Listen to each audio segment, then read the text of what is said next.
This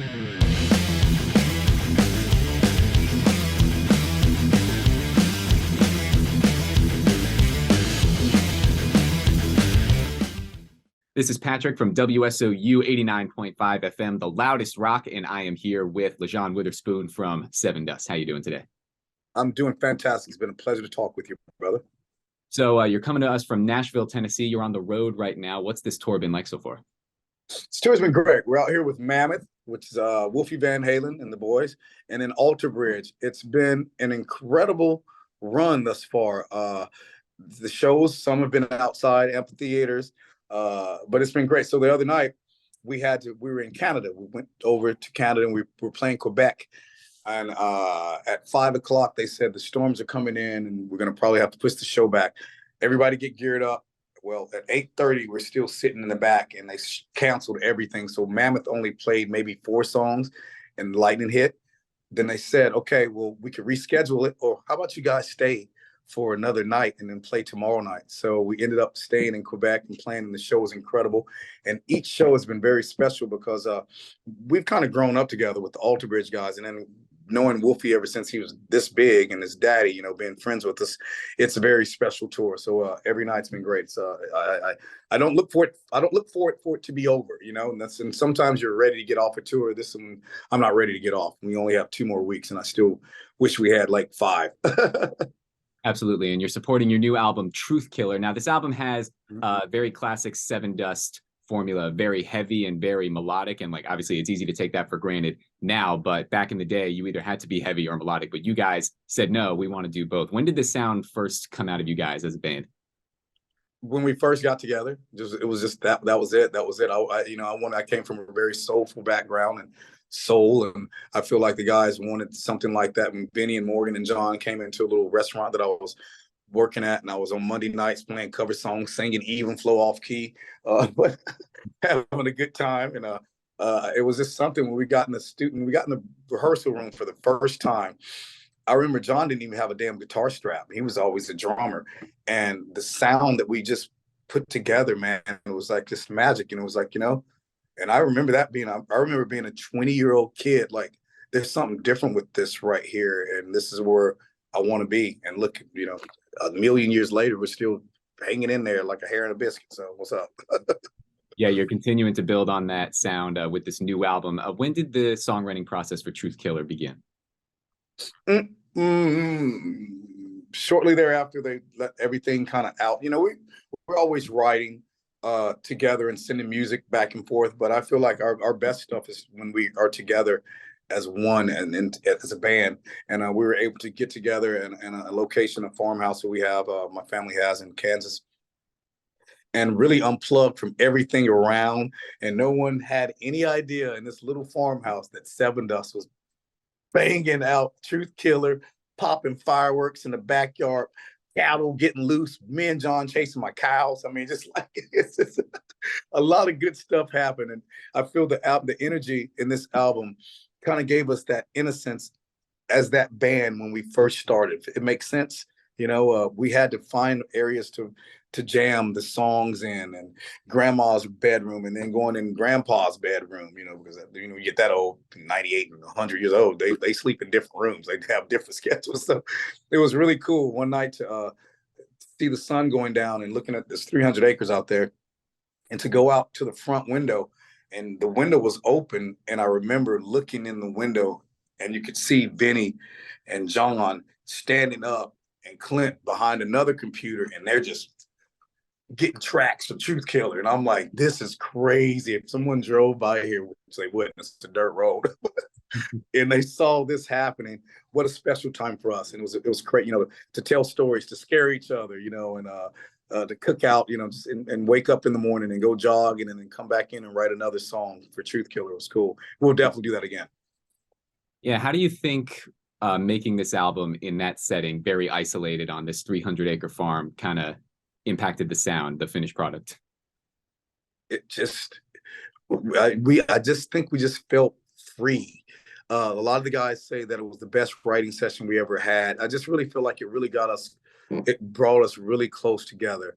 Again, I'm not saying we weren't close, but with the time apart from that pandemic and and really, I think all of us really looking at our lives and realizing that, wow, if this continues, we will definitely be the last people to actually get back to work in that type of setting amongst a lot of people. So I think it really, never would I take it for granted, but it made me even want it more, and made us want it more, made us want to work even harder. And then signing a new record deal and having this out, and the reception, the people, wanting it, it's been incredible. And it's so exciting to feel like you have this new energy behind you, and doing interviews like this. It's been a long time since we've done stuff like this. Yeah, absolutely. And diving into the tracks now, we have to talk about this lead single, Fence, because I think it was in the top 5 most played songs at WSOU for something like 3-4 weeks in a row. Like the DJs, like the DJs could not get enough of this song. They're playing it just as much as they're playing Denial and songs like that. And Oh, wow. it's got the thing we were talking about being heavy and melodic. And you told me before the interview that this song almost didn't make the album. Is that right? Yeah, definitely. Yeah, definitely. That was the last one. That was one of the last ones I recorded. Yeah, we were in there banging at it. We knew it was good, but it was just one of the ones it was so original Sevendust. I don't know if we just wanted to do it, but it was undeniable. We had to. It was like after we finished it was like, man, it's gotta be on the track. It's gotta be a record. So yeah, and it's fun to actually perform this song live. And our light guy tries to simulate the lighting from the video that we had created, which is the claymation, which I thought was a genius idea, because at the time that it was time to do videos, we're like, man, we don't want to be in a damn video. Who wants to see us? Let's do something different. And we got that to happen, and it turned out to be great. I feel like we should do more videos like that, because the nostalgia of that was so fun with just the Swim TV, all that stuff, the dope TV stuff. And it was just a fun video, and the song is great too right now, and it's great to play it. And that classic Sevendust sound that you talked about, why do you think it came out in the writing for this one as opposed to some of the other tracks? I just, I feel like there's a couple of songs that are like that. There's always something that's that is original Sevendust in the batch that we do. There's more than one. So there's several songs that are still laying from Truth Killer that are probably like the level of Fence, if that makes sense. So that's always in us. That's something that's our sound. So when the guys pick up a guitar or something, so eventually it's going to sound like a Sevendust song. And we're not afraid of that, but we do like to evolve. And I feel like it's just so funny. I heard you say something that before, it was you had to be heavy or you had to be melodic. And if you did anything that wasn't heavy, you had people turning their heads at you, like, oh man, those guys are soft. Now at this point, we don't care about that, man. We got kids, we got wives. It's like, we might be a little softer, man. Yeah, daddy's got to go to the daddy-daughter dance tonight. Sorry, I'll be rocking tomorrow night, but tonight I'm hanging. And there's nothing wrong with that. And I feel like a lot of people have definitely grown with us and have allowed us to mature and show that we can paint a different painting on the same canvas. Absolutely. And Superficial Drug is another song that I want to talk about, because there's a lot of cool elements in it that make it, I guess, a little more modern sounding, some extra sound, some added production techniques, that provides that backdrop for the groove of the song. I'm curious how this song started and how it ended up the way it did on the album. Well, that's a lot, man. So, you got Clint Lowry in there on the beats and stuff. And I feel like he brought a lot of really cool, how do I say it? I feel like he brought a very Nine Inch Nail-ish sound to some of the songs. And I feel like that was a thing that we were trying to go for. Just, you said it, a more modern sound. And that's the avenue that we were going at. It's like, hey, yeah, this is really cool. And let's try this. And we think that this is going to be, this is not too much. This is going to be cool. And that song just kind of ended up turning into something. And one of my favorite songs, actually, just everything about it, the sounds, just funny that you noticed that, because a lot of people don't even realize that. But that's something that we wanted to make a point to do on this album. Yeah, and I kind of, I being music director, I listen to so much metal that when I hear something like, it kind of the catches you. Yeah, right, exactly. Cool. So It makes me turn my head. It's a nice change of pace. And that's awesome. And I didn't know that you're a music director. Okay, so then you get one. That's awesome. Yeah, absolutely. And you said Superficial Drug is what influenced the album cover, the kid in front of the TV. Well, yeah, you kind of look at that. That's what I feel like. Just the whole. What are we feeding people? What are they feeding us? What's the new thing to take? What's going to make you feel better? What news is going to make make you mad at this person and mad at that person. It's all super, it's just all that stuff. It's crazy to me. It's just the world that we live in, the obscure obstacles that we have to get around to make sure that we stay focused and we know right from wrong at the end of the day. Absolutely. And something that I'm curious about, not just with this album, but with Sevendust in general, that I have to ask. Something I've noticed about Sevendust is a lot of your song titles aren't lyrics from the song. Yes. So hence Waffle, Rumblefish, Black, like some of your most popular songs are not named after the lyrics. I'm curious what goes into naming a Sevendust song once the lyrics are written. Oh my God, what a great, no one's ever asked that question before. All right, so for instance, Waffle, Sharon Osbourne was about to manage Sevendust back in the Ozfest times and on that tour, whatever. And she went into TBT Records in New York, where you guys are at, and went up to the president of TBT Records and said something that she was going to manage the band or whatever, blah, blah, blah. But I remember her saying, you guys are waffling around.